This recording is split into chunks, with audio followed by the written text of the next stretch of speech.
Iya, untuk kearifan lokal, untuk kedinasan, bagi saya kebetulan kemarin yang di Gumelar lama itu kan lingkungannya lingkungan di sana penghasil itu tepung tapioka. Nah, tepung tapioka itu sebagai penghasilan utama di wilayah Gumelar, maka kami bawa ke dalam kurikulum di SD-SD di sekolah-sekolah kami. Jadi supaya anak itu mengenal bahwa di lingkungan kita itu ada yang namanya tepung tapioka sebagai bahan pembuatan untuk membuat kerupuk ya, untuk membuat kerupuk. Itu. Kemudian selain kearifan lokal berupa bahan makanan itu, di sana juga ada seni sintren. Itu juga kami kenalkan pada anak-anak agar budaya yang asli dari sana itu atau budaya yang lokal ada di situ diketahui oleh anak-anak di sekitar Gumelar. Ini prinsip saya seperti itu. Kemudian ada juga yang kuda lumping, itu juga ada. Ini termasuk seni budaya lokal yang perlu dikembangkan, dan rata-rata untuk kurikulumnya di kurikulum sekarang, kalau kurikulum Merdeka pun itu tetap dimasukkan sebagai bagian dari budaya lokal yang harus dikembangkan di sekolah-sekolah. Bahkan sekarang sudah berkembang kembali, dibangkitkan kembali adanya seni karawitan di SD 1 Gumelar, kemudian di SD 4 Karangkemojing yang memiliki gamelan. Mereka sudah mengembangkan, dimasukkan ke dalam kegiatan ekstrakurikuler. Bahkan kemarin, ini baru-baru kemarin ini 2 minggu, itu SD 2 Cionje dan SD 4 Karangkemojing itu mengundang narasumber justru dari Belanda. Dari Belanda, mereka bermain bersama, bermain karawitan di SD tersebut. Kami menghimbau atau menyarankan kepada para guru untuk melakukan kegiatan pembelajaran dengan memanfaatkan lingkungan sekitar. Misalnya ketika mereka belajar umpamanya tentang bunga sempurna. Dulu sebelum ada kegiatan PSO, itu rata-rata guru itu menerangkan bunga sempurna paling hanya menggunakan gambar-gambar bunga sempurna yang ditempel di papan tulis. Sekarang tidak seperti itu. Kami sarankan mereka itu keluar kelas di halaman atau di rumah tetangga. Di situ kan ada bunga mawar, di situ ada bunga sempurna. Jadi mereka tahu persis mana yang mahkota bunga, mana yang tangkai bunga, putik sari, benang sari. Mereka jadi tahu langsung benda konkret sebagai peraga yang ada di lingkungan sekitar itu dimanfaatkan betul-betul. Jadi sebelum ada kegiatan PSO, rata-rata mereka tidak berpikir bahwa pembelajaran menggunakan benda konkret itu lebih baik dan lebih masuk akal serta mudah untuk dipahami. Nah, ini baru mereka sadari setelah beberapa kali kami melakukan kegiatan PSO, mereka menyadari bahwa teori-teori pendidikan yang selama ini ada itu perlu dipraktekkan. Jadi pembelajaran menggunakan benda konkret, kemudian semi konkret, baru abstrak, itu mereka baru menyadari seperti itu. Sebab kadang-kadang ada guru yang jalan pintas saja, yang penting anak tahu tentang ini, tentang itu, tapi jalan pintas tanpa dilalui melalui proses, ini kurang bagus. Nah, dengan adanya PSO, bedah masalah di setiap pembelajaran, setiap selesai kegiatan belajar, guru-guru itu menjadi aktif, termotivasi untuk ingin memajukan dirinya, kemampuannya, kompetensinya, sehingga lebih baik lagi. Dan ini sudah dipraktekkan ini, tentang pembelajaran di lingkungan sekolah. Bahkan sekolah-sekolah yang berada di tepi sawah, kami menyarankan agar sekali-kali belajar di sawah. Karena mereka belajar menghitung berapa kaki serangga, mungkin belalang, jangkrik. Kadang-kadang anak desa ada yang asing itu.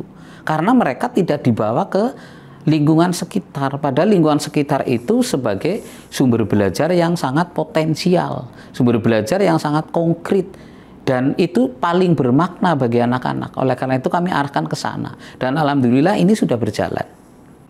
Untuk kolaborasi, saya melakukan kolaborasi bersama kepala sekolah, bersama guru-guru, kemudian stakeholder yang ada. Sehingga ketika ada kegiatan PSO, kita berkolaborasi dengan SD tersebut. Karena tanpa kolaborasi, kita tidak akan berarti apa-apa.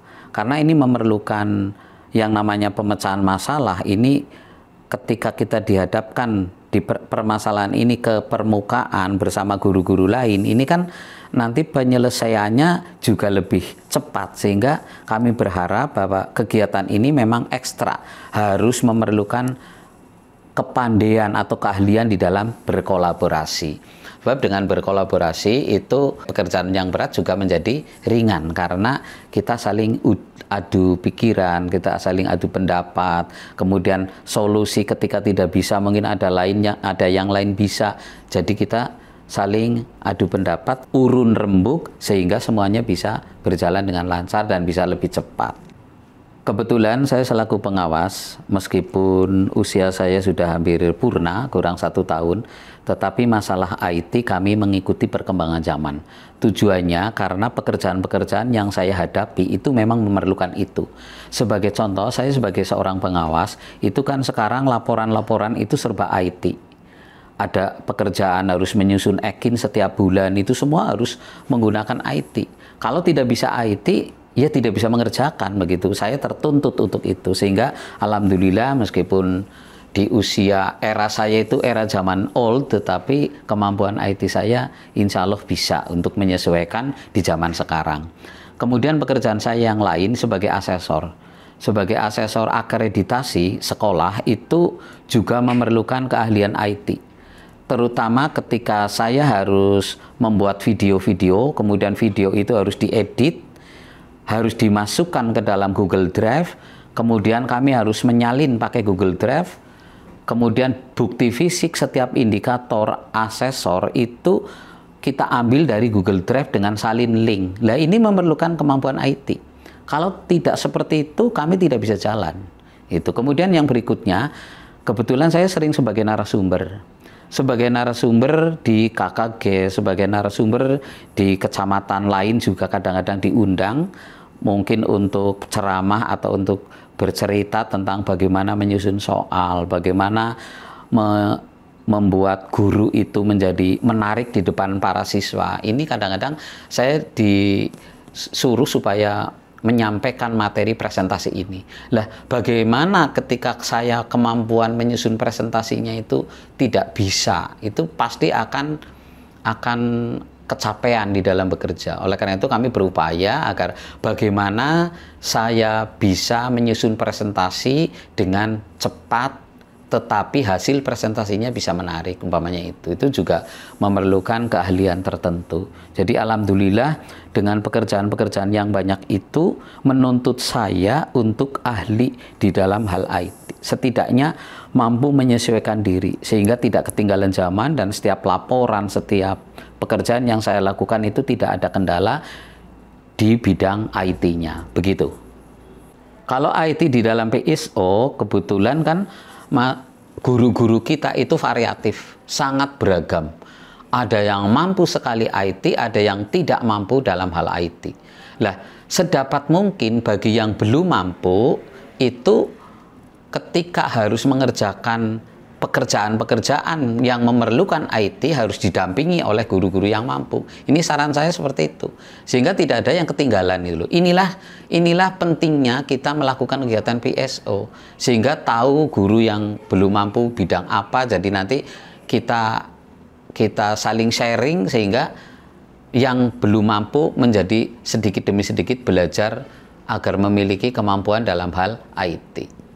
Ya, sebagai Korwil mestinya kami harus bisa, harus bisa membagi tugas sampai habis, sehingga tidak ada orang yang sampai tidak bekerja tidak ada orang yang menyampaikan bahwa pekerjaannya terlalu berat begitu. Jadi kami atur supaya masing-masing staf itu bisa bekerja dengan baik.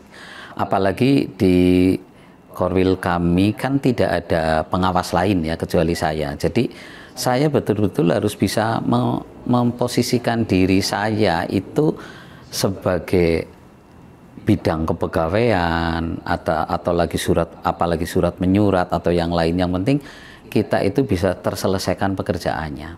Sehingga kegiatan-kegiatan PSO yang saya lakukan juga seperti itu. Kita ambil kegiatan PSO ini, kita praktekkan sendiri di kantor, bedah masalah setiap 1 bulan sekali, paling lama ya kadang-kadang seminggu, itu untuk membedah masalah-masalah yang ada di Korwil. Ini sebagai bentuk kolaborasi juga, sebagai bentuk pembagian kerja juga, supaya tidak ada satu staf pun yang merasa berat di dalam bekerja atau mungkin ongkang-ongkang kaki atau santai di dalam bekerja. Sebab pada dasarnya kami adalah sebuah tim, maka kerjanya adalah kerja tim, bukan kerja perorangan. Nah, disinilah peran saya harus bisa memanage agar semua staf bisa bekerja dengan nyaman, semua staf harus bisa bekerja dengan nyaman, dengan ikhlas, kemudian dengan tulus, sehingga enjoy. Semua tidak mengeluh, semua tidak mengeluarkan kata-kata yang tidak enak. Saya kira itu.